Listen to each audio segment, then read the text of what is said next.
શું તમે જાણો છો ત્રણ દરવાજાના સતી માતાજીના મંદિરનું રહસ્ય શું છે? પાટણની ગલીઓમાં છુપાયેલું એક એવું રહસ્ય જે આજે પણ અકબંધ છે. જેણે પણ અહીં દિલથી પ્રાર્થના કરી છે તેની મનોકામના ક્યારેય અધૂરી રહી નથી. આ વિડીયોને છેલ્લે સુધી જોજો, કારણ કે વિડીયોના અંતમાં તમને એવું જોવા મળશે જે તમે કદાચ ક્યારેય નથી જોયું. જો તમે પાટણના આ ત્રણ દરવાજા પાસેથી પસાર થતા હોવ અને સતી માતાના આશીર્વાદ લીધા વગર આગળ વધો તો કદાચ તમે કંઈક અદ્ભુત ગુમાવી રહ્યા છો.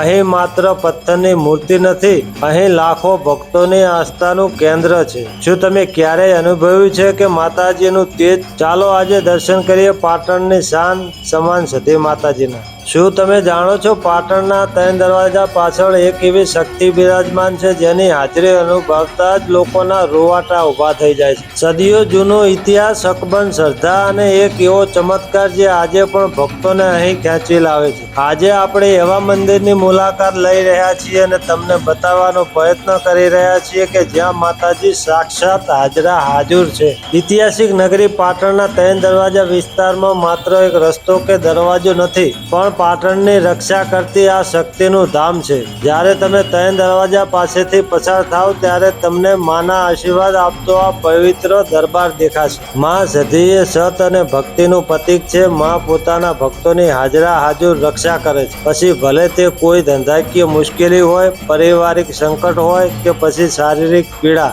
જેને પણ માં સતીના ચરણોમાં આવીને શીશ ઝુકાઈને અરજી કે અરજ કરેલી છે, માએ એની લાજ રાખી છે. માં સતી પોતાના ભક્તો માટે માત્ર દેવી નથી, પણ પરિવારની મોભી બનીને બનીને સાથે ઊભી રહે છે. અને દોસ્તો, આજે આપણું સદભાગ્ય જુઓ, જ્યારે અમે માં સતીના દરબારમાં પહોંચ્યા ત્યારે જ માની દિવ્ય મહાઆરતી શરૂ થઈ રહી હતી. અને જો આ દિવ્ય સ્વરૂપ ઝળવળતી દીવડાઓની જ્યોત, ઢોલ નગારા અને ઝાલરના ગુંજતા નાદ અને જય માં સતીના નારાઓથી આખો વિસ્તાર ભક્તિમય બની ગયો છે. અને માં સતીની પ્રતિમા પરનું તેજ જાણે એવું લાગે છે કે હમણાં જ માં સાક્ષાત બોલી ઉઠશે. અને આ આરતીના દર્શન માત્રથી જ ભક્તોના જન્મના પાપ ધોવાઈ જાય છે. જે લોકો કોઈ કારણસર પાટણ આવી શકતા નથી, તે ઘરે બેઠા જ આ વિડીયો દ્વારા માં સતીના ચરણોમાં શીશ નમાવીને પુણ્યનું ભાથું બાંધી શકે છે.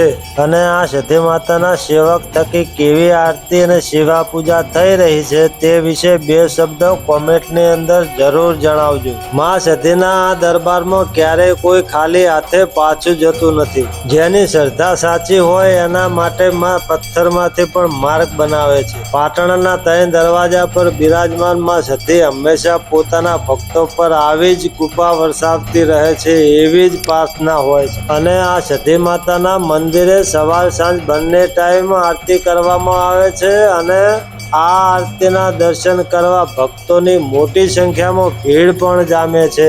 જો તમને માં સતીના પવિત્ર દર્શન અને મહાઆરતી જોઈને આનંદ થયો હોય તો કોમેન્ટમાં જય માં સતી જરૂર લખજો. વિડીયોને લાઈક કરો, તમારા મિત્રો અને પરિવારજનો સાથે શેર કરો, જેથી અમને પણ માના દર્શનનો લાભ મળે. અને ચેનલને સબસ્ક્રાઈબર ના કર્યું હોય તો ભૂલતા નહીં ચેનલને સબસ્ક્રાઈબર કરવા. તો મળીશું નવા વિડીયોની સાથે. ત્યાં સુધી આવજો. Bye bye. જય સતી માતા, જય ગરવી ગુજરાત, જય હિન્દ.